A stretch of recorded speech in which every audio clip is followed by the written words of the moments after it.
Un gusto de verles, ¿no? De estar junto a ustedes, hermanos. Que el Señor les bendiga. Vamos a continuar con nuestros estudios de los libros históricos.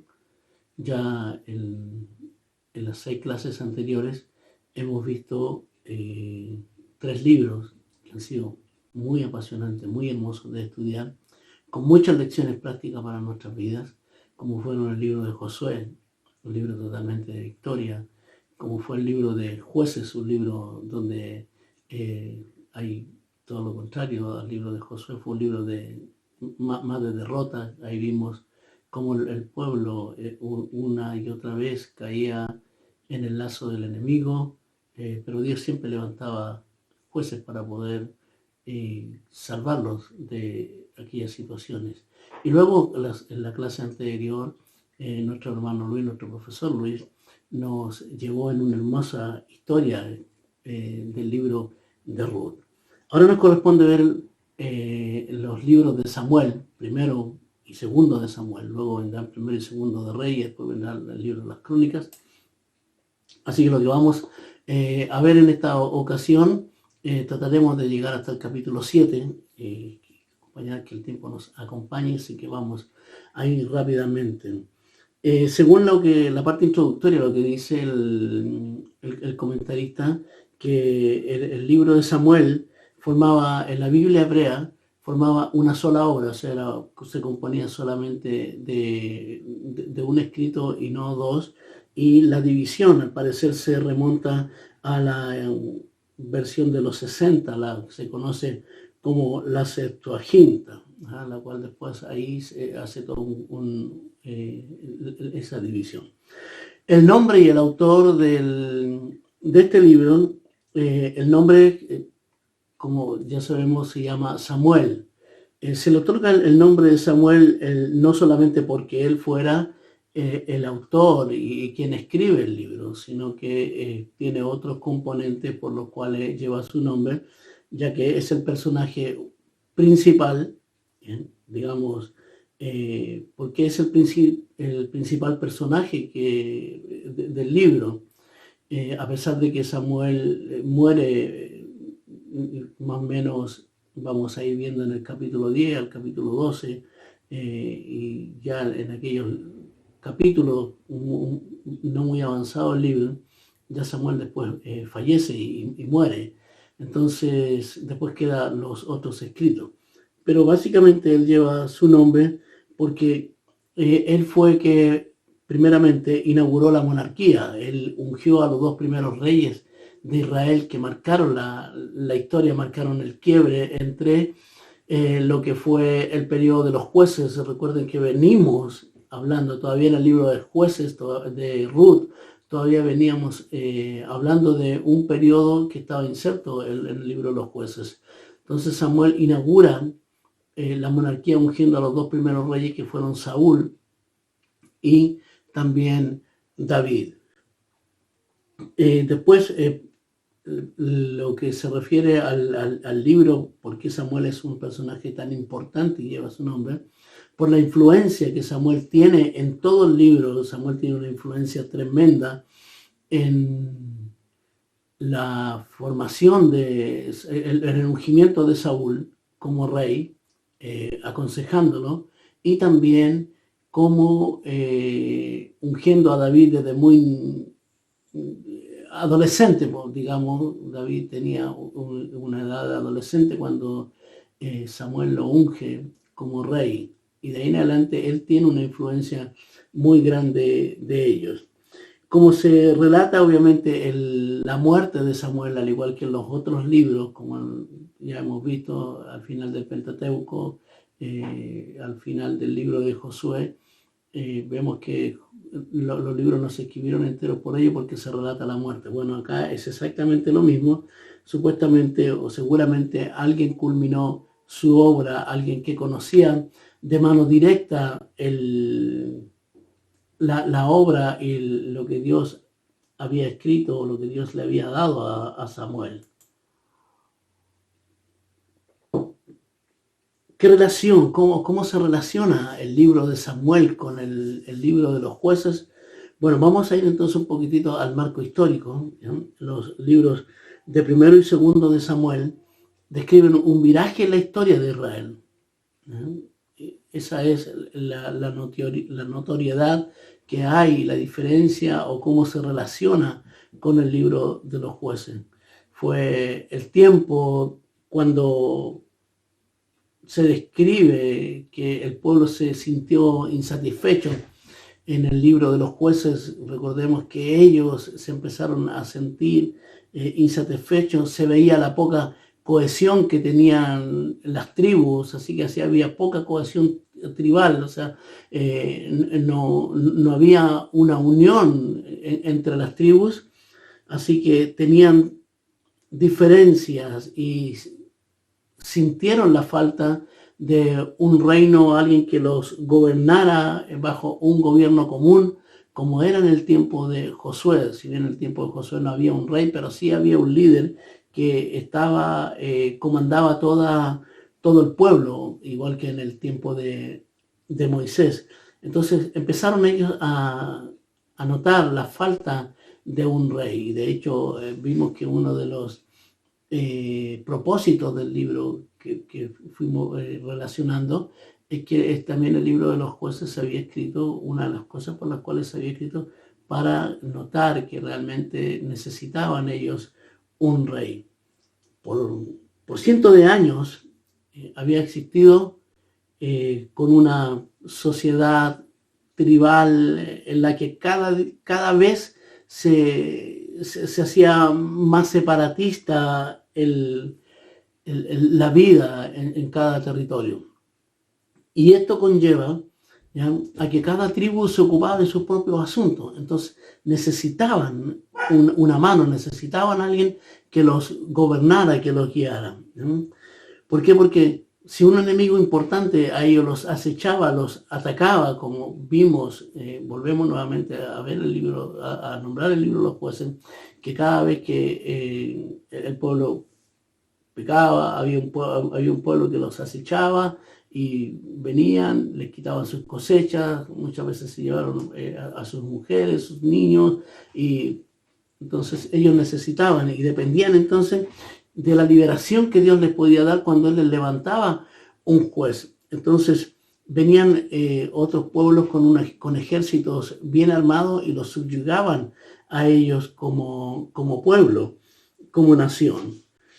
Y vemos entonces que la falta de un liderazgo y de un rey en común era muy, muy notoria.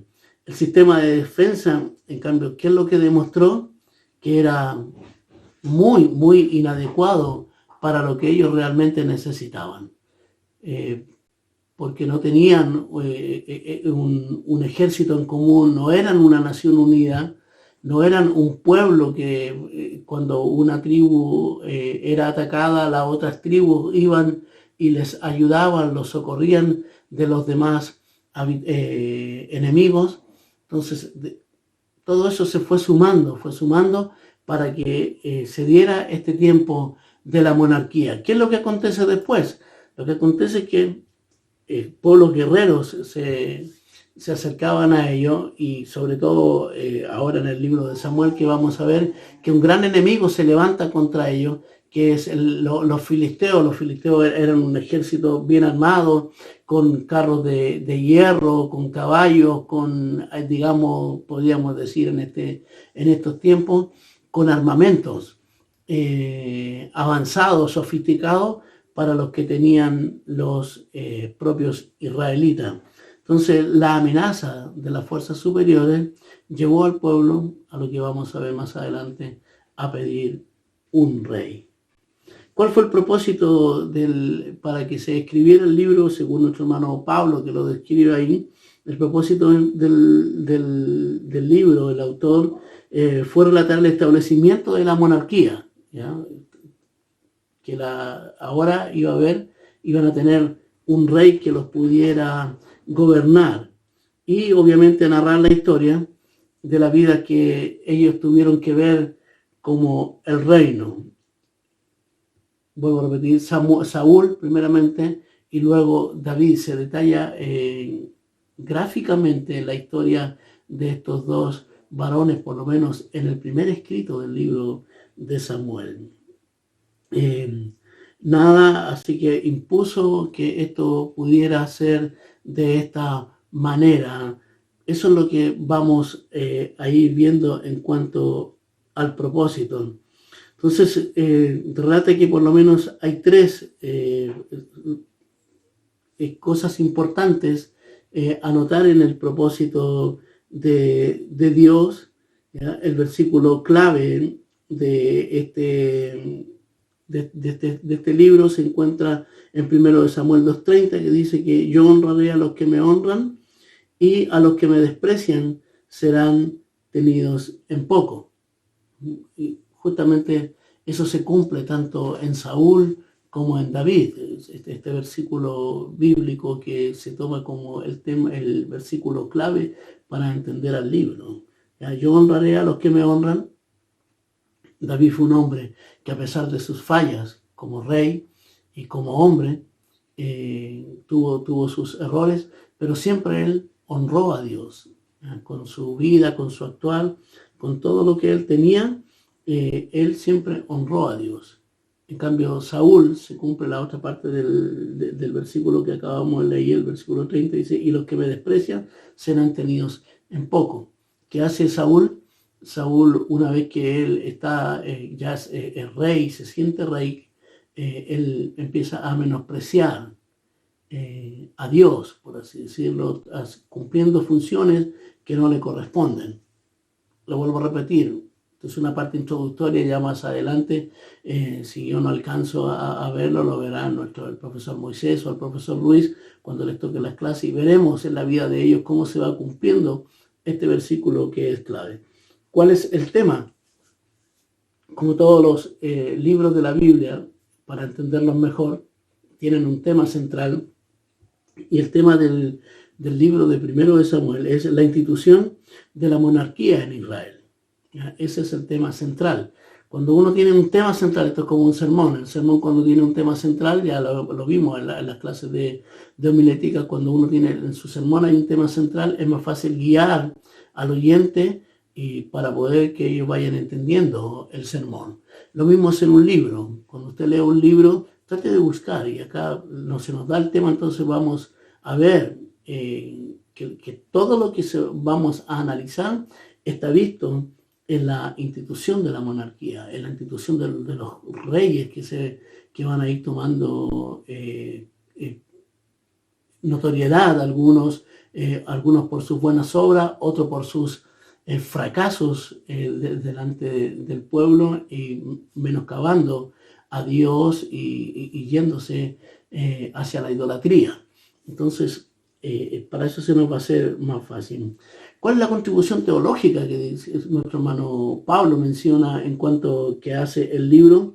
La más significativa del Antiguo Testamento se encuentra en 2 de Samuel capítulo 7, con la profecía de Natán, cuando Natán va a visitar a David y le da la profecía, no aquella que tiene que ver con su castigo en cuanto al pecado que él comete con Betsabé, sino que le promete a David que fundaría la dinastía que perduraría para siempre, que sería que su reinado iba a ser un reinado eterno, y esto se conoce como el pacto davídico.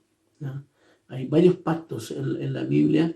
Uno de los más importantes, recordemos, hay un pacto de Dios con Noé en cuanto al diluvio. Después está el pacto del Sinaí, cuando Dios le da las leyes al pueblo.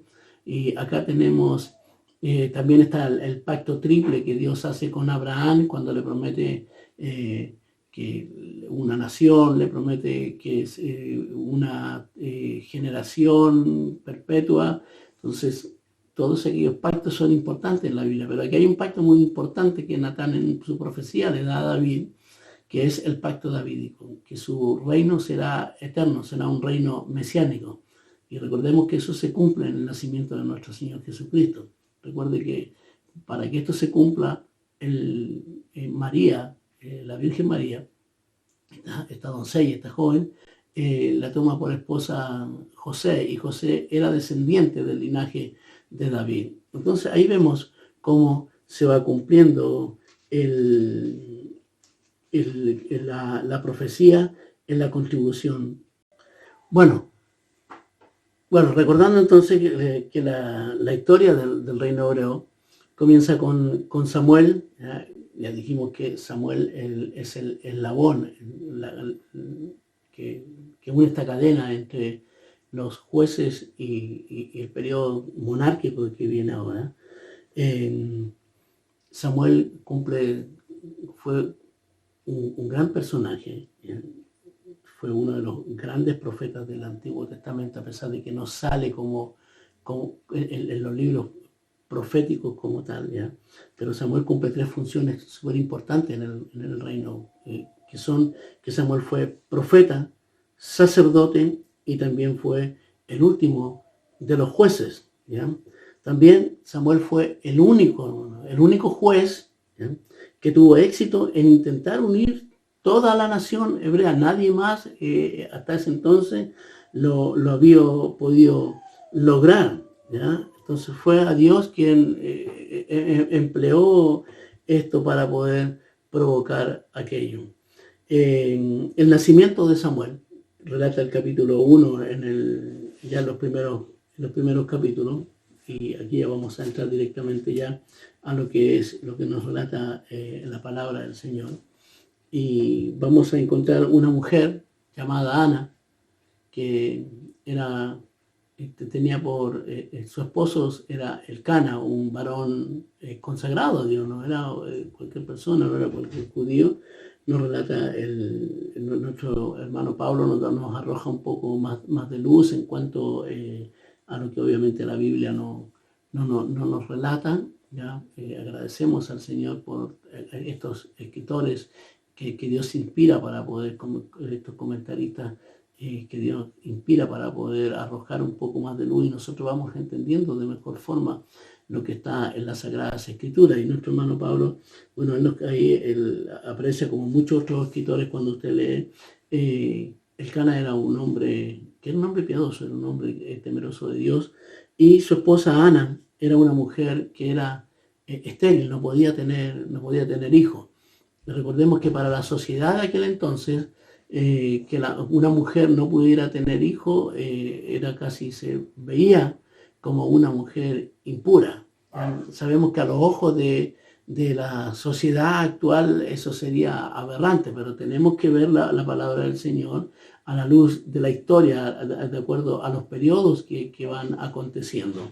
Así que no tenga usted reparo en aquello. Entonces Ana era una mujer estéril, y ella lo único que quería era un hijo, porque cuando pues, la costumbre que había, que era legal, que Dios permitía, que cuando la esposa no podía tener hijo, el esposo podía tomar una concubina, podía tomar otra esposa por mujer, y para que ella le diera descendencia, ¿ya? Entonces no había nada que fuera en contra de lo que Dios había determinado. Pero ¿qué pasaba con la segunda esposa del Elcana? Que ella empezó a burlarse de Ana porque ella no podía tener un hijo. Entonces, ¿qué hace esta mujer? Va a las plantas de Dios, va al tabernáculo, va al lugar ahí donde estaba el tabernáculo, que es hasta el momento es en Silo, que era la capital religiosa del reino. Recuerden que fue una pregunta que hubo ahí, que fue cuál era la capital religiosa de Silo. Entonces quiero leer algo, y dicen que hubo un varón en Ramín, en Sofín, del monte de Efraín, que se llamaba Elcana, hijo de Jeroam, hijo de Eliú, hijo de Tou, hijo de Suf, efrateo, y tenía 2 mujeres. El nombre de una era Ana, que era la esposa legítima, por así decir, la primera esposa, y el de la otra Penina. Y Penina tenía hijos, más Ana no tenía un hijo, tenía más hijos, y Ana no tenía hijos. Y todos los años aquel varón dice que subía a la ciudad para orar porque se tenía que ir de donde estuviera, se iba a adorar, a guardar tanto la fiesta de la Pascua como la fiesta de los tabernáculos y las diversas fiestas que había en Israel, pero eran 3 fiestas sagradas, los cuales los hebreos tenían que ir hasta donde estaba el centro religioso, por así decirlo. Después, cuando se instaura Jerusalén, vamos a ver más adelante que todos los judíos de donde estuvieran tenían que ir a Jerusalén en el tiempo de la fiesta. Entonces subía todos los años para estar con ella y para ofrecer los sacrificios a Dios, ¿ya?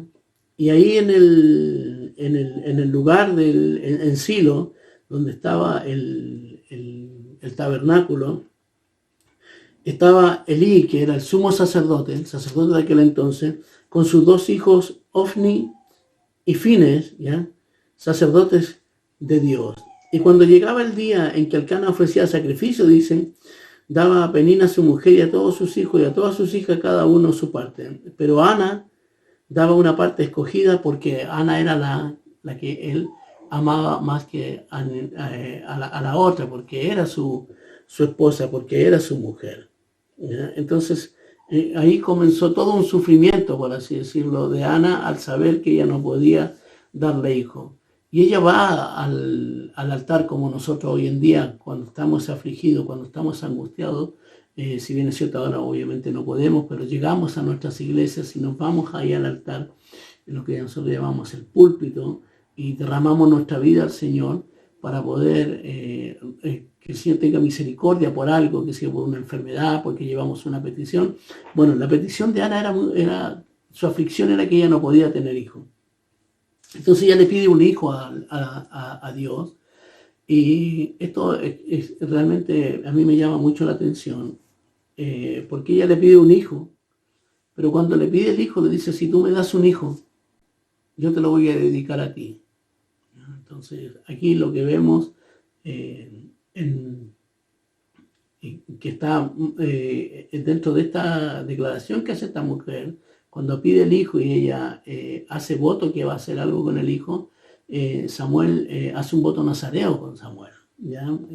Porque lo consagra y lo dedica a Dios. Y dice que orando Ana, y ella oraba en voz baja, apenas ella meneaba sus labios en su rogativa. Entonces estaba ella clamando y pidiéndole a Dios un hijo. Cosa que me llama la atención de esta oración y de esta declaración de esta mujer, que ella pide un milagro, pero dice que cuando ella, este milagro que fuera el hijo, ella lo consagra a Dios. Qué gran lección, hermano, que me llevo con esta mujer llamada Ana y con este relato, algo que realmente se ve muy poco, es que muchas veces nosotros a veces pedimos milagros al Señor y no se los dedicamos ni los consagramos a Dios.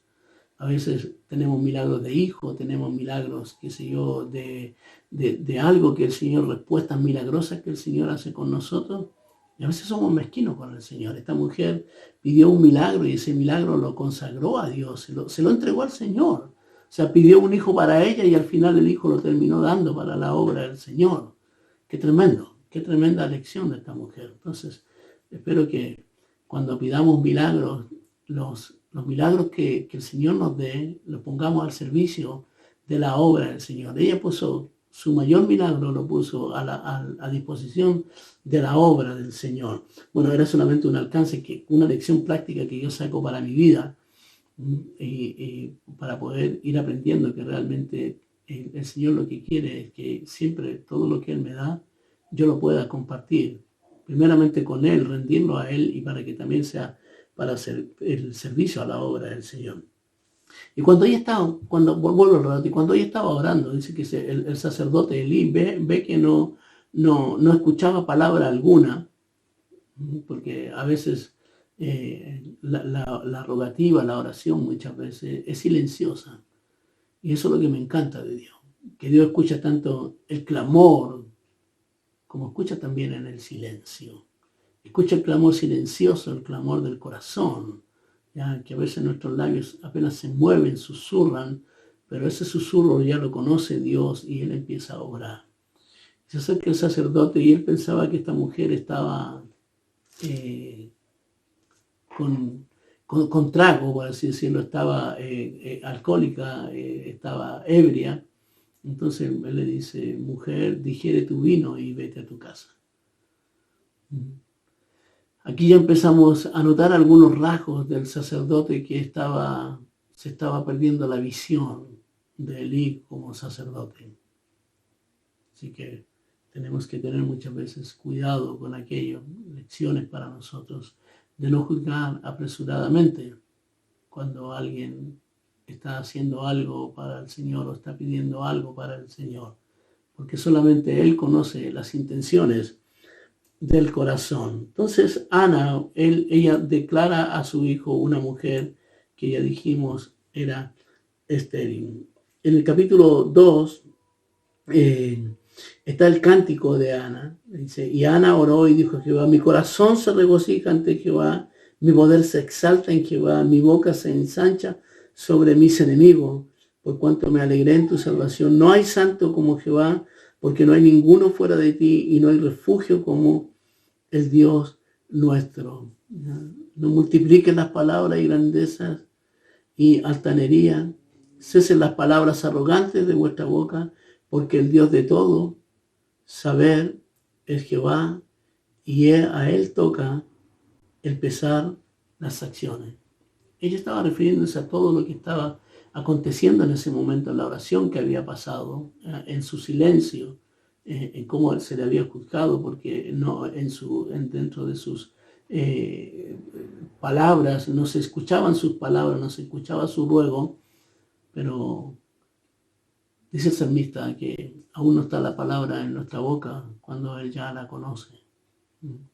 Así que es una tremenda lección. En el capítulo 2, versículo 12, ya se empieza a mencionar la decadencia moral que alcanza al sacerdocio. Esa decadencia moral que había en el pueblo, que había en este periodo oscuro de los jueces, había alcanzado a los hijos del sacerdote Elí. Entonces vemos que en estos primeros capítulos se enseña con claridad que religiosamente Israel pasaba por problemas muy agudos. La decadencia se manifestaba, hermano, de dos maneras. Primero, había un sacerdocio indigno. La primera notoriedad que hay en esta decadencia era un sacerdocio indigno. En este capítulo, lo que ya comenzamos a leer, hay una forma muy patente, muy latente, como los sacerdotes principales, estamos hablando de los sacerdotes principales, ¿ya? Que eran Elí, Ofni y Fines, que eran sus hijos, ¿ya? Pervertieron el culto a Dios. Era tanta la decadencia, era tanto lo que estaba aconteciendo, tanta la inmoralidad que existía y que fuimos viendo en el libro de los jueces. ¿Qué pasó? Lo que empieza a acontecer, que el sacerdocio se empieza a contaminar. Leo lo que dice el versículo 12. Los hijos de Elí eran hombres impíos. ¡Qué tremendo! Eran sacerdotes, dice que eran hombres impíos, o sea, no tenían respeto a las cosas de Dios, actuaban impíamente, actuaban sin temor de Dios ante las cosas de Dios. Y no tenía, y esto es tremendo, esto es peor, o sea, ya digamos que si los hijos eran impíos, pero esto es impresionante. ¿No? ¿Se recuerdan cuando leímos en los primeros capítulos, los primeros 2 capítulos del libro de los jueces? Decía que luego que murió toda esta generación de ancianos junto con Josué, se levantó una generación que no conocía a Jehová. Bueno, miren lo que pasaba con estos 2 sacerdotes. Eran impíos. Y lo segundo, dice el versículo 12, no tenían conocimiento de Jehová. ¿Cómo? Como un sacerdote, como alguien que ministra a Dios en el lugar santo, no va a tener conocimiento de a qué le está ministrando. Entonces, para que veamos nosotros cómo estaba el pueblo, cómo era la impiedad del pueblo, ¿ya? Que hasta sus sacerdotes se habían corrompido y ellos menos conocían a Dios. Y dice que era costumbre de los sacerdotes con el pueblo, que cuando alguno ofrecía el sacrificio, venía el criado del sacerdote mientras cocía la carne, ¿ya?, trayendo en su mano un garfio de 3 dientes y lo metía en el perol, metía el perol en la olla, en el caldelero o en la marmita, y todo lo que sacaba el garfio, el sacerdote lo tomaba para sí, ¿ya? De esta manera, hacían con todos los israelitas que venían a Silo. Asimismo, antes de quemar la grosura, venía el criado del sacerdote que sacrificaba, al que sacrificaba, da carne de asar para el sacerdote, porque no tomará de ti carne cocida, sino cruda. Y si el hombre que respondía, le correspondía, quemen la grosura primero y después tomen tanto como quieran, respondían, si no, dámela ahora mismo, de otra manera yo la tomaré por la fuerza. Era pues muy grande delante de Jehová el pecado de estos jóvenes, de Ofni y Fine, de los hijos del sacerdote, porque los hombres menospreciaban las ofrendas de Jehová. ¿Qué es lo que acontecía?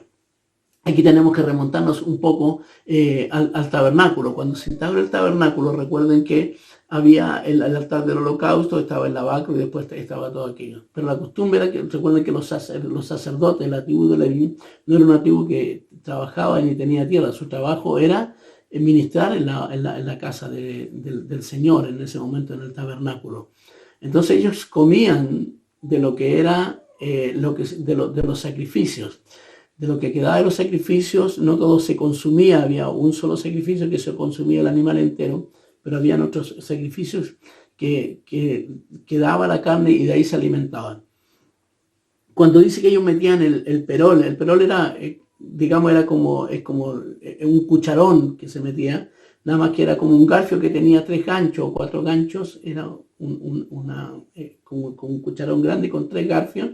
Entonces sacaban la carne, y esto era a la suerte, lo que salía, quizás de ahí viene el término a la suerte de la olla, ¿no? Como decimos nosotros acá en Chile, lo que salga, salga, ¿no?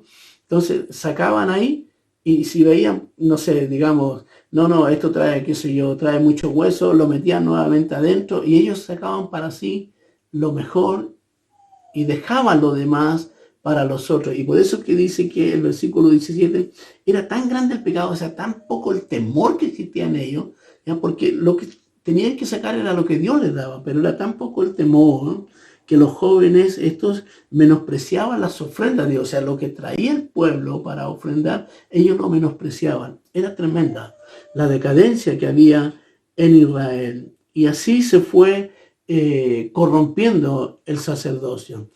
¿Qué otra cosa hacían estos varones? Dice que a la salida del tabernáculo, ellos fornicaban con las mujeres. ¡Qué tremendo! O sea, es como, no sé, digamos que algún hermano que oficia en la iglesia, termina el culto y tiene relaciones, perdóneme, tiene relaciones sexuales con alguien a las puertas de la iglesia o del templo. Eso era lo que hacían ellos.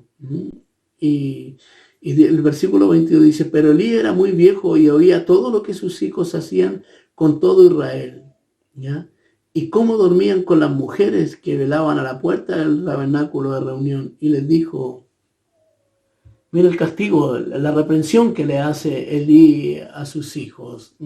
Al saber todo esto, al saber la inmundicia que hacían, ya primeramente despreciando las ofrendas de Dios, y después fornicar con las mujeres a la salida del tabernáculo, a la salida, digamos, en estos tiempos de la iglesia, ¿ya?, con las mujeres que guardaban ahí el tabernáculo.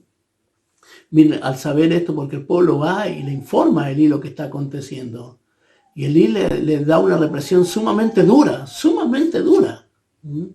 El versículo 23 dice, ¿por qué hacéis estas cosas semejantes? Porque yo digo que todo este pueblo, vosotros, porque yo oigo de todo este pueblo vuestros malos procederes. Dice, no, hijos míos, porque no es buena fama lo que yo oigo, pues hacéis pecar al pueblo de Jehová. no fue tan dura, parece, la reprensión, más que nada era como aconsejarles, como uno puede leer el relato, quizás me equivoco, pero al leerlo simplemente uno, hemos visto en otros relatos que cuando ha habido un pecado similar, los líderes han actuado con mucha más energía. Así que esta era lo que estaba aconteciendo, este sacerdocio indigno. Entonces, eso es lo que acontece con los hijos de Elí. Era impresentable lo que estaba aconteciendo. Luego, en el versículo 25, lo mismo encontramos, al final dice, pero ellos no oyeron la voz de su padre, porque ya Dios había determinado y había resuelto el hacerles morir. Nuestro hermano Pablo dice que esto es muy similar a lo que Dios hace con Faraón cuando él resuelve endurecer el corazón de Dios, el corazón del Faraón. Esto, hermano, tiene que ver única y exclusivamente con la soberanía de Dios, que Él hace como Él quiere, cuando quiere y con quien quiere. Entonces es tremendo lo que está aconteciendo con estos hijos. En el versículo 27 se presenta la sentencia hacia Elí y hacia sus hijos, porque Dios envía a un profeta a la casa de Elí para poder darle esta profecía en cuanto al futuro suyo y al futuro de sus hijos. ¿Cuál es esta profecía? Dice que vino un varón de Dios a Elí y le dijo, así ha dicho Jehová, ¿no me manifesté yo claramente en la casa de tu padre cuando estaba en Egipto, en casa de Faraón? Y yo le escogí por mi sacerdote entre todas las tribus de Israel para que ofreciese sobre mí altar y quemase incienso y llevase el éfod delante de mí. Y di a la casa de tu padre todas las ofrendas de los hijos de Israel. Dice, ¿por qué habéis hollado? ¿Por qué habéis pisoteado mi sacrificio y mis ofrendas que yo mandé a ofrecer en el tabernáculo? Y has honrado a tus hijos más que a mí, engordándoos de lo principal de todas las ofrendas de mi pueblo Israel. Entonces viene el profeta y le muestra, no es que venga y le dice, mira, esto no, él primeramente, recordemos que Dios, antes de dar una sentencia, siempre él dice, bueno, por esto yo te estoy castigando, por esto es que yo estoy haciendo esto contigo, o voy a hacer esto contigo. Entonces le está dando acá, a través del profeta, y le está diciendo a Elí todo lo que sus hijos han hecho y lo que Elí no ha hecho con sus hijos, que era reprenderlos, que era llamarle la atención como debía. ¿Ya? Entonces le dice, porque tú has puesto a tus hijos por delante de mí, tú has honrado más a tus hijos que honrarme a mí. Entonces aquí viene la sentencia en el versículo 30. Por tanto, Jehová Dios de Israel dice, yo había dicho que tu casa y la casa de tu padre andarían delante de mí perpetuamente. Ese era el propósito que Dios tenía para él, y que ellos iban a tener una casa, un sacerdocio que iba a ir de generación en generación traspasándose. Pero la sentencia es clara.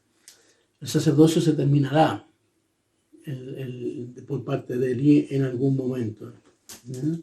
Entonces dice, más ahora ha dicho Jehová, nunca yo te halaga, porque yo honraré a los que me honran. Aquí es donde se encuentra el versículo clave.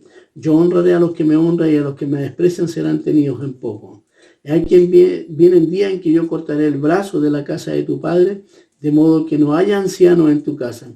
Verás tu casa humillada, mientras Dios colma de bienes a Israel, y ningún tiempo habrá anciano en tu casa. El varón de los tuyos, que yo no corte de mi altar, será para consumir tus ojos y llenar tu alma de dolor, y todos los nacidos en tu casa morirán en la edad viril. Y te será por señal esto que acontecerá, que tus dos hijos, Ofni y Fines, ambos morirán en un día, y yo me suscitaré un sacerdote fiel que haga conforme a mi corazón y mi alma. Qué tremenda palabra, qué tremendo profecía en cuanto a un castigo, hermano.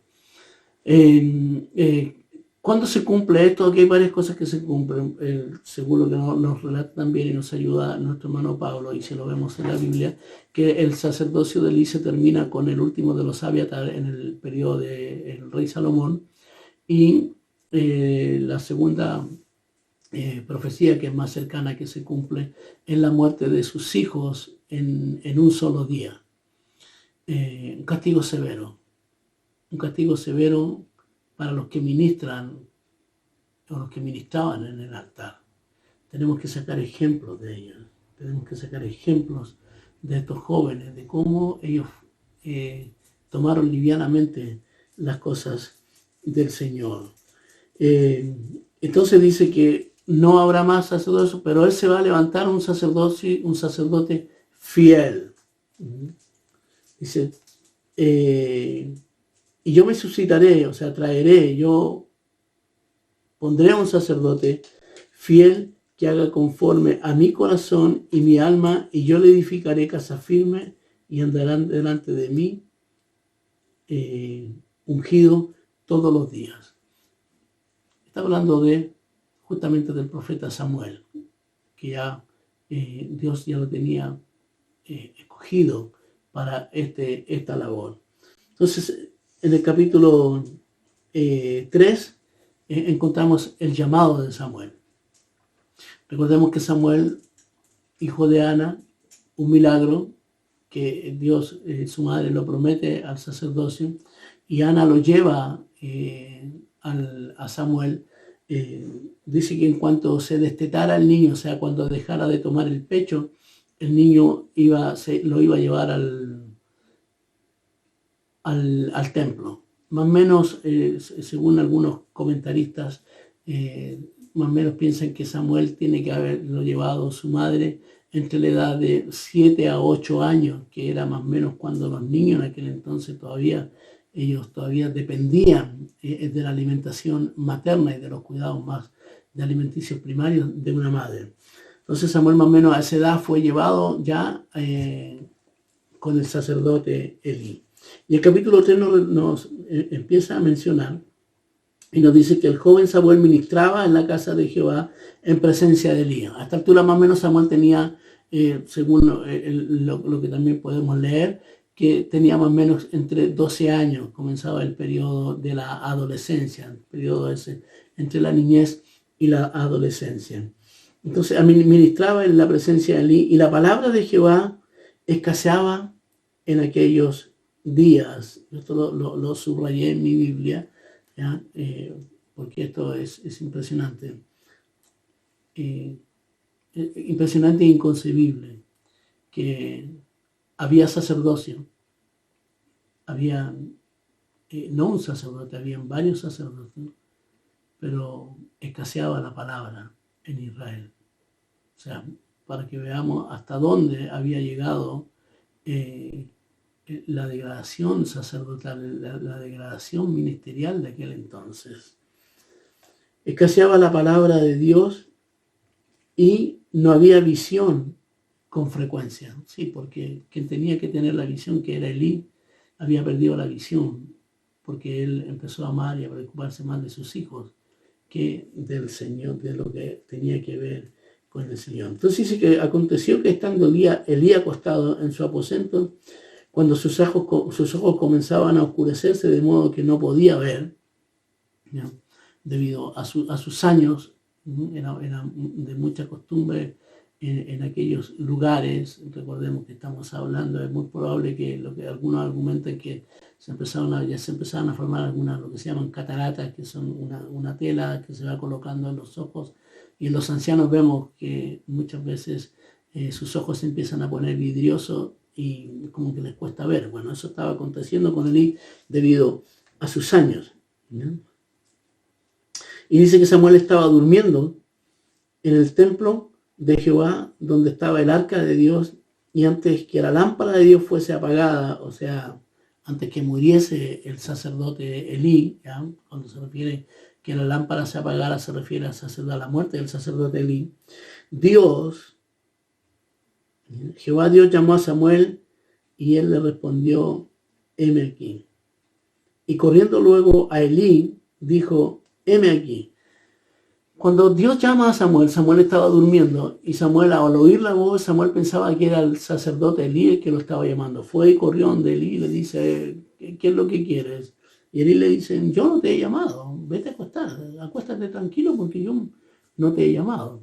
Y si Dios lo volvió a llamar, y nuevamente va donde Elí le dice, bueno, aquí estoy, ¿para qué me quieres? Y de vuelta Elí le dice, yo no te he llamado, vete a acostar nuevamente porque yo no te he llamado. Y lo vuelve a llamar Jehová Dios, y el sacerdote Elí entendió que no era él el que lo estaba llamando, sino que era Dios quien estaba llamando a Samuel. Entonces le da un consejo. Por lo menos tuvo lucidez para guiar al joven en decirle, bueno, no soy yo el que te llama, sino que hay uno mayor que yo, que es Dios el que te está llamando. Entonces cuando Él te llama, dile, heme aquí, tu siervo oye. Y así fue como lo hizo, dice. Y vino Jehová y se paró y llamó, como las otras veces, Samuel, Samuel. Entonces Samuel dijo, habla porque tu siervo oye. Y Jehová dijo a Samuel, he aquí, yo haré una cosa en Israel, que a quien la oyere le retiñirán ambos oídos. Aquel día yo cumpliré contra él y todas las cosas que he dicho sobre su casa, desde el principio hasta el fin, y le mostraré que yo juzgaré su casa para siempre por la iniquidad que él sabe. Esto me llama la atención. Yo haré esto, pero por lo que él sabe. Elí sabía lo que él había hecho, lo mal que había obrado, lo mal que él había actuado con sus hijos, el poner por delante el aprecio de padre antes del aprecio al sacerdocio que él tenía. Una lección para nosotros padres. Una lección. Tenemos que saber corregir a nuestros hijos para que ellos anden en rectitud ante la presencia del Señor. No estoy diciendo de dejarlos de amar. Cuando yo dejo a mis hijos que ellos hagan lo que quieran y hagan, cuando hacen lo que quieren y esas cosas van en contra de los principios que la palabra del Señor a mí me indica, quiere decir entonces que quizás no amo mucho a mi hijo o bien algo está pasando conmigo. A veces es difícil controlar a los hijos, sí, lo sé. A veces llega la edad en que los hijos toman sus propias decisiones, pero sí tenemos que siempre estar enseñándoles y guiándoles lo que es bueno y lo que es agradable y justo ante la presencia de Dios. Entonces dice, Él sabe, Elí, Él sabe por lo cual yo lo voy a castigar, y sus hijos han blasfemado a Dios y Él no los ha estorbado, o sea, Él no los ha corregido. Por tanto, yo he jurado a la casa de Elí que la iniquidad de la casa de Elí no será expiada jamás, ni con sacrificios, ni con ofrenda. Y Samuel estuvo acostado hasta la mañana y abrió las puertas de la casa de Jehová, y Samuel temía descubrir la visión de Elí. Le dio miedo a este joven saber qué es lo que era lo que Dios le había dicho a Elí. Entonces estaba ahí medio consternado. Y termina diciendo que Samuel creció y Jehová estaba con Samuel y no dejó caer a tierra ninguna de sus palabras, y todo Israel, desde Dan hasta Berseba, conoció a Samuel que era fiel profeta de Jehová, y Jehová volvió a aparecer en Silo, porque Jehová se manifestó a Samuel en Silo por la palabra de Jehová. Es importante esto, no dejó caer en tierra ninguna de las palabras que Dios le había dicho a Samuel. ¿Se recuerdan cómo termina el libro de Josué? Capítulo 24, versículo 45. No faltó palabra de todas las buenas promesas que Jehová Dios había hecho a la casa de Israel. Toda se cumplió. Entonces aquí vamos encontrando cómo se va cumpliendo. Déjenme ver esto acá, para que sigamos. Cómo se va cumpliendo la palabra del Señor. Lo encontramos al capítulo 4. Aquí ya comienzan la guerra contra los filisteos. Capítulo 4.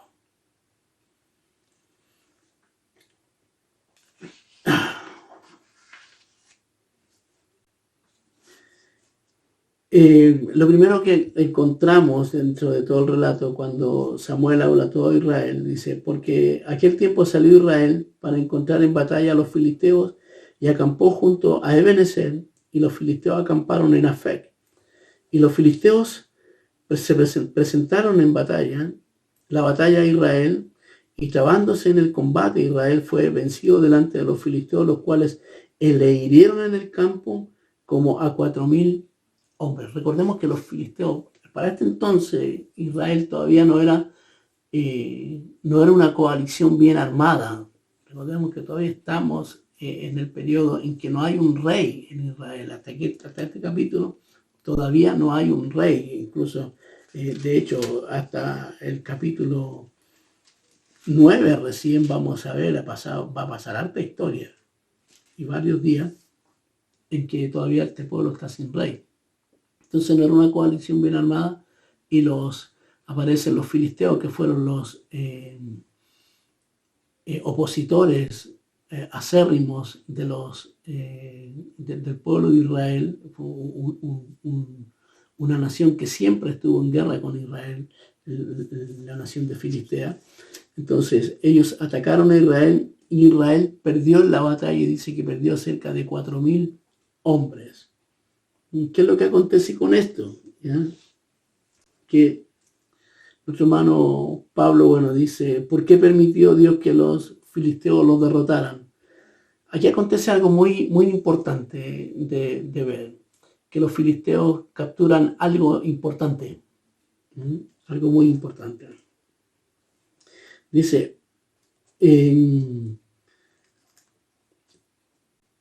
cuando volvió el versículo 3, cuando volvió el pueblo al campamento, los ancianos de Israel dijeron, ¿por qué nos has herido hoy Jehová delante de los filisteos? Traigamos con nosotros de Silo el arca del pacto de Jehová, para que viniendo entre nosotros nos salve de la mano de nuestros enemigos. ¿Qué acontece? Que ellos van y lo primero que piensan es decir, bueno, perdimos la guerra, ¿por qué no traemos el arca? Y aquí está la segunda cosa importante o punto importante, como vimos anteriormente que habían dos cosas importantes o puntos importantes que yo les mencioné, que uno era la decadencia sacerdotal que había. Bueno, la otra cosa o punto importante es el fetichismo popular, o sea, es que tomaron el arca de Dios, el arca del pacto, como un fetichismo, como un adorno, ¿ya? Que les iba a dar la victoria. O sea, era porque ellos iban a traer el arca, ellos iban a ganar la victoria. Entonces le dieron más importancia al objeto, al mueble, que al que habitaba dentro del mueble. Ellos no dijeron, vamos a buscar el arca porque ahí está la presencia. No, dijeron, vamos a buscar el arca porque ellos al ver el arca podían ganar la batalla. Entonces, de esa manera habían tomado el arca de Dios como un amuleto. Entonces, cuando llega el arca del pacto al campamento, dice que hubo un tremendo estruendo. El pueblo gritó de una manera ensordecedora, que de hecho se escucha en el campamento de los filisteos. Y el versículo 7 dice, cuando los filisteos oyeron, el 6, cuando los filisteos oyeron la voz de júbilo y dijeron, ¿qué voz de júbilo es esta que está en el campamento de los hebreos? Y supieron que el arca de Jehová había sido traída al campamento, y los filisteos tuvieron miedo porque decían, esto es, disculpen hermano que interrumpa la lectura, pero es que esto me llama tremendamente también la atención. Lo que los hijos de Dios no supieron discernir, porque hay una ceguera a veces, y aquí me recuerdo del mensaje de nuestro pastor Pablo el jueves, que a veces ponemos a Dios, bajamos a Dios, su deidad, a nuestra altura, a nuestra forma de ver las cosas. Cuando hablaba el jueves en su exposición, que me llamó la atención también, él decía que a veces traemos a Dios y lo colocamos a la altura de nuestros problemas, a la altura de nuestra forma de ver las cosas, y eso es lo que habían hecho los israelitas. Trajeron el arca del pacto, pero lo trajeron, ya dijimos, como un fetichismo, como un amuleto. Pero miren los filisteos, ¿cómo ven el arca del pacto ellos? Y los filisteos tuvieron miedo porque decían, ¿ha venido Dios al campamento? Vuelvo a repetir, los héroes dijeron, traigamos el arca, porque el arca nos va a dar suerte. Con el arca vamos a ganar la batalla. Los filisteos dicen, ¿qué vamos a hacer ahora? Porque vino Dios al campamento. ¿Qué diferencia? Entonces, dice, ay de nosotros, pues, ante ahora no fue así. Ay de nosotros. ¿Quién nos va a librar de la mano de estos dioses poderosos? Estos son los dioses que hirieron, porque la fama de Dios había corrido, todo lo que Dios había hecho en Egipto, todo lo que Dios había hecho con la travesía del pueblo en el desierto, más lo que hizo en la conquista con Josué, todo eso, toda esa tremenda fama había sido esparcida y todos los pueblos se aterraban por aquello. Pero ¿qué acontece luego de esto? Luego de esto acontece algo tremendo, porque dice que nuevamente fueron a la batalla.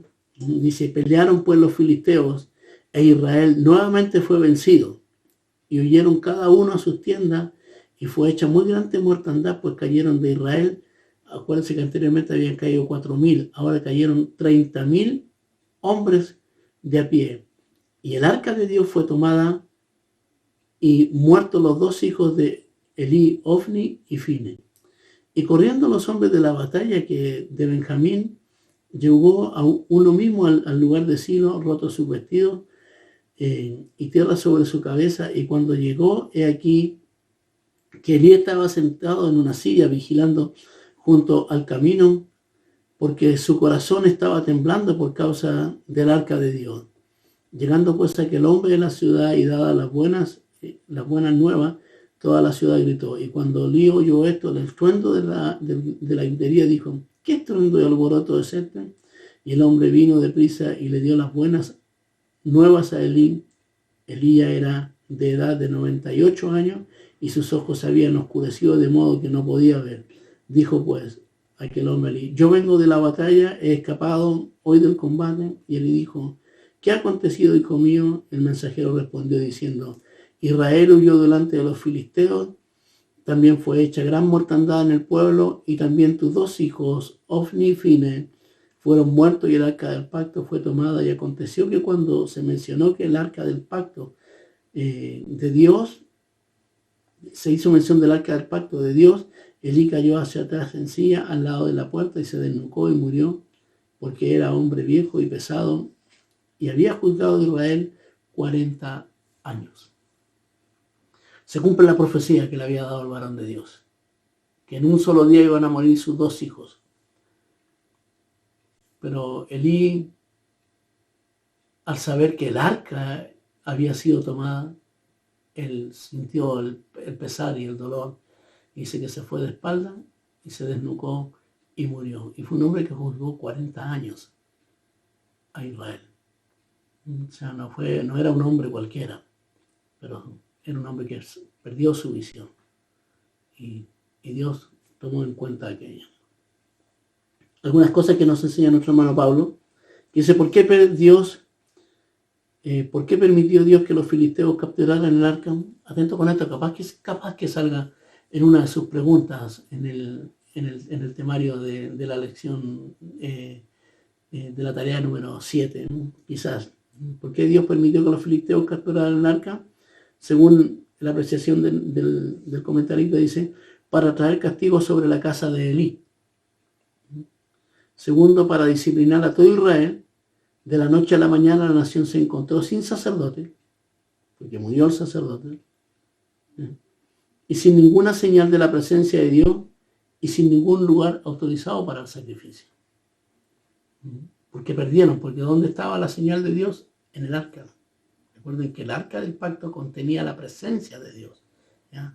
Esto es un simbolismo, no quiere decir que Dios estaba ahí. Dios no, cuando Salomón dedica el templo, cuando Salomón, cuando ya se termina el templo y Salomón dedica el templo, ve la majestuosidad y la grandeza de Dios, que Salomón dice, los cielos de los cielos no pueden contenerte, cuanto más esta casa que yo he edificado. Entonces, porque Dios, en la inmensidad de Dios no la podemos meter en una caja, sino que era un simbolismo que la presencia de Dios estaba ahí. Entonces quedaron sin una señal de la presencia de Dios. Y tercero, para mostrar supremacía sobre los dioses paganos, ¿ya? Recuerden que cuando los filisteos se llevan capturado el arca, lo que relata el capítulo 5, ¿ya? Que los filisteos capturan el arca y la llevan desde Ebenezer a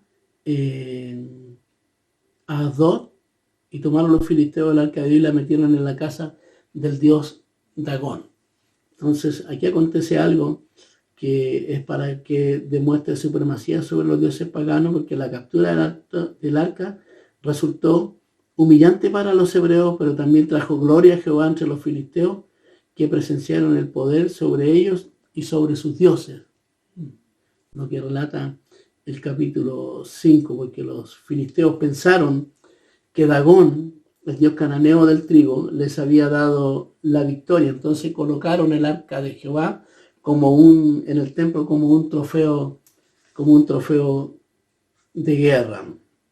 Entonces dice que colocaron, el relato bíblico dice, y cuando al día siguiente, el versículo 2, colocaron el arca y la pusieron junto a Dagón, y cuando al día siguiente los de Asdod se levantaron de mañana, he aquí Dagón postrado en tierra delante del arca de Jehová, y tomaron a Dagón y lo volvieron a poner en su lugar. Estaba el arca de Jehová ahí al lado, y Dagón erguido, puesto en pie, como siempre había estado, pero resulta que cuando van al otro día, Dagón estaba de rodillas delante del arca. Volvieron a poner a Dagón de pie, y el día siguiente aquí, que Dagón había caído postrado en tierra delante del arca de Jehová, y la cabeza de Dagón y las dos palmas de su mano estaban cortadas sobre el umbral, habiéndole quedado a Dagón el tronco solamente. Por esta causa, los sacerdotes de Dagón y todos los que entran en el templo de Dagón no pisan el umbral de Dagón de Asdod hasta hoy. Y se agravó la mano de Jehová sobre los de Asdod, y los destruyó y los hirió con tumores en Asdod y en todo su territorio. Y viendo los de Asdod dijeron, no quede entre nosotros el arca de Dios, porque su mano es dura sobre nosotros y sobre nuestros dioses Dagón. Entonces convocaron al pueblo, los principales de los filisteos, y le dijeron, ¿qué haremos con el arca del Dios de Israel? Y ellos respondieron, pásese el arca del Dios de Israel acá, y pasaron el arca del Dios de Israel. Porque no hay Dios, hermano. Sabemos que el único Dios es Jehová, Dios de los ejércitos. Y los otros dioses son dioses hechos por el hombre. Entonces hay un único Dios que es soberano, Jehová nuestro Dios, único, absoluto. Todos los demás se tienen que humillar ante Dios. Y eso es lo que pasó con Dagón. Entonces, ¿qué hicieron? Dios los castigó. Dagón al otro día amanece degollado, decapitado, cortado sus brazos, sus pies, la estatua, y solamente queda el tronco, quedó, como decimos en Chile, quedó mocho, quedó cortado. Entonces tuvieron miedo, además Dios los hirió a ellos con tumores, y al ver tremenda calamidad que hacen, dicen, bueno, si dan un consejo, y le dicen, bueno, ¿qué haremos con el arca? Y ellos dijeron, no, lo mejor que tenemos que hacer es devolver el arca, porque si no, nosotros vamos a seguir sufriendo consecuencias. Entonces está en el capítulo 6 que los filisteos devuelven el arca de Jehová. Y el capítulo 7, vinieron desde Kiriat Jearim y llevaron el arca de Jehová y lo pusieron en casa de Abinadab, situada en el collado, y santificaron a Eleazar su hijo para que guardase el arca de Jehová desde el día que llegó el arca a Kiriat Jearim. Pasaron muchos días, 40 años, ¿ya? estos 40 días tienen que ver con un término que se llama Yom. Llegó, estuvieron ahí 40 y vivieron muchos días, 20 años y toda la casa de Israel. Fueron 40 años en total los que estuvo en este lugar. Samuel juzga a Israel, es juez en Israel. Entonces Samuel habla a toda la casa de Israel diciendo: si de todo vuestro corazón os volvéis a Jehová, quita los dioses ajenos, ataros delante de vosotros y preparad vuestro corazón a Jehová, solo a él serví y os librará de la mano de los filisteos. Nuevamente Dios levanta un libertador, levanta un juez. Recuerden que Samuel era juez en Israel, era sacerdote y profeta, ya lo dijimos, ¿ya? Entonces Dios está levantando a Samuel como un juez, como un libertador, como los demás jueces, como levantó a Sansón, levantó a Débora, levantó a Otoniel, esos jueces que ya los vimos. Aquí Samuel juzga al pueblo y les dice lo que tienen que hacer para que se corte ese ciclo. ¿Se recuerdan ese ciclo constante que había en el libro de los jueces? El pueblo se olvidaba de Dios, el pueblo caía en pecado, Dios mandaba para que los otros pueblos los subyugaran, los tomaran en cautivo, los hicieran sufrir. Luego de eso ellos clamaban a Dios, se arrepentían, clamaban a Dios, y Dios en la última etapa de ese ciclo les mandaba un libertador y los liberaba. Bueno, para que se rompiera ese ciclo nuevamente, Samuel les dice lo que tienen que hacer: que quitaran a los dioses y sirvan solamente a Dios. Y dijo Samuel: reúnan a todo Israel en Mizpa, y yo oraré por vosotros a Jehová. Y se reunieron en Mizpa y sacaron agua y la derramaron delante de Jehová. Esta es una ofrenda, lo que se llama la ofrenda de libación, que es derramar. Se puede derramar aceite o agua, algo sobre la tierra, y esa es una ofrenda a Dios, es una ofrenda que se llama ofrenda de libación. Y ayunaron en aquel día y dijeron allí: contra Jehová hemos pecado. Y juzgó Samuel a los hijos de Israel en Mizpa. Cuando oyeron los filisteos que los hijos de Israel estaban reunidos en Mizpa, subieron los príncipes de los filisteos contra Israel. Y al oír esto, los hijos de Israel tuvieron temor de los filisteos. Entonces dijeron los de Israel a Samuel: no ceses de clamar por nosotros a Jehová nuestro Dios, para que nos guarde de la mano de los filisteos. Y Samuel tomó un cordero de leche y lo sacrificó entero en holocausto a Jehová. Y clamó Samuel a Jehová diciendo: a Jehová por Israel, y Jehová lo oyó. Y aconteció, mientras Samuel sacrificaba el holocausto, los filisteos llegaron para pelear con los hijos de Israel.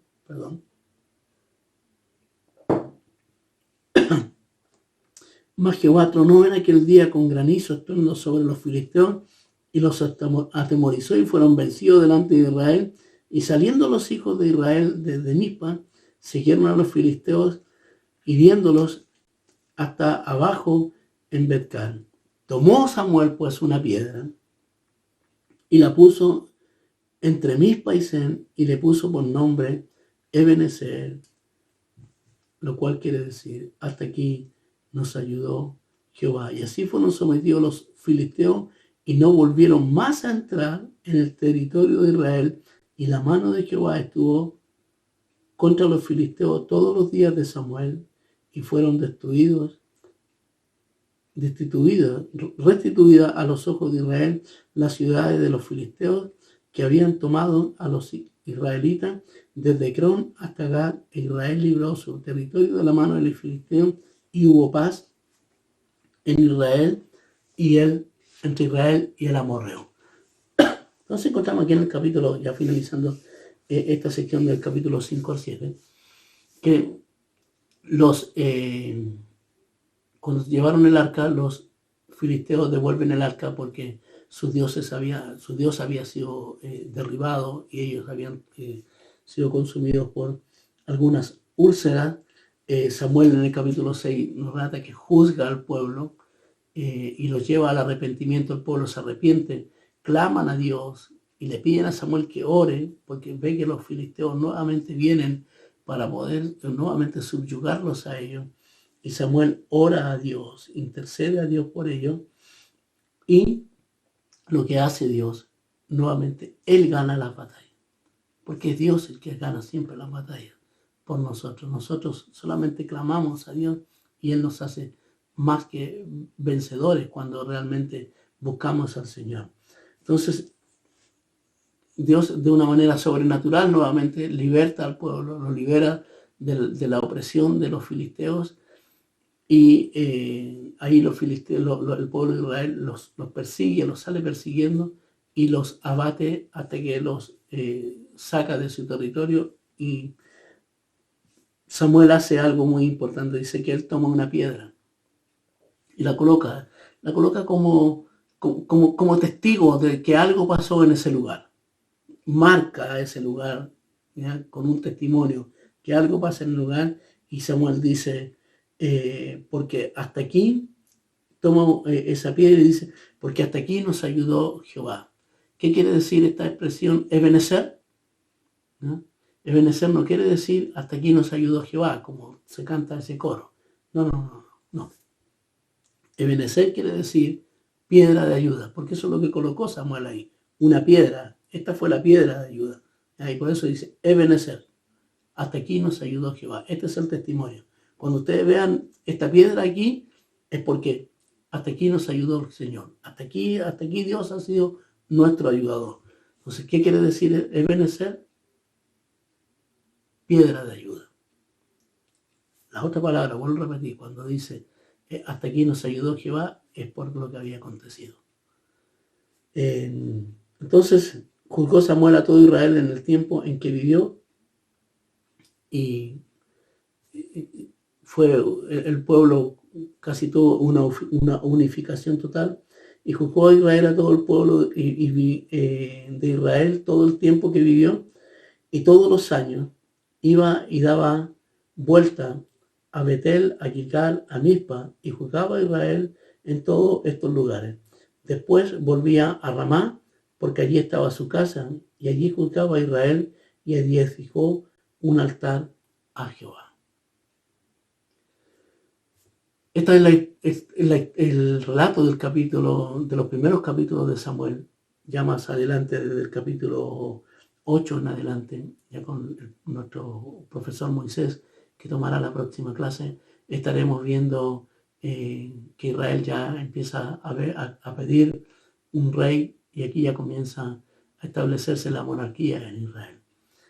Hermanos, como siempre, es un gusto, es un placer de poder estar junto a ustedes, que esta clase sirva de ayuda para que vamos nosotros interesándonos más en esta rica historia hebrea, sacando los principios que sirven para nuestra vida en la práctica diaria y también para los diversos ministerios que Dios está forjando en ustedes y está forjando en cada uno de nosotros, y también podamos tenerlo en nuestra vida, y para que no cometamos los mismos errores que cometieron, como por ejemplo como este pueblo de Israel y los sacerdotes que acabamos de ver.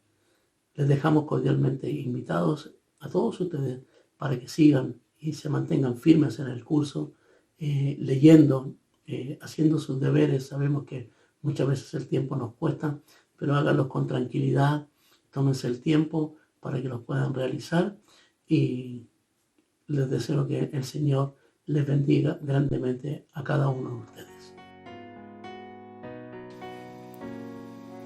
Esta fue una producción de la Iglesia Evangélica de Dios Pentecostal de Conchalí. Le invitamos a seguirnos cada jueves en nuestro culto en línea a través de Facebook y cada domingo a través de nuestro canal YouTube. Para más información, visite nuestro sitio evangelica.cl. Que nuestro amado Dios les bendiga.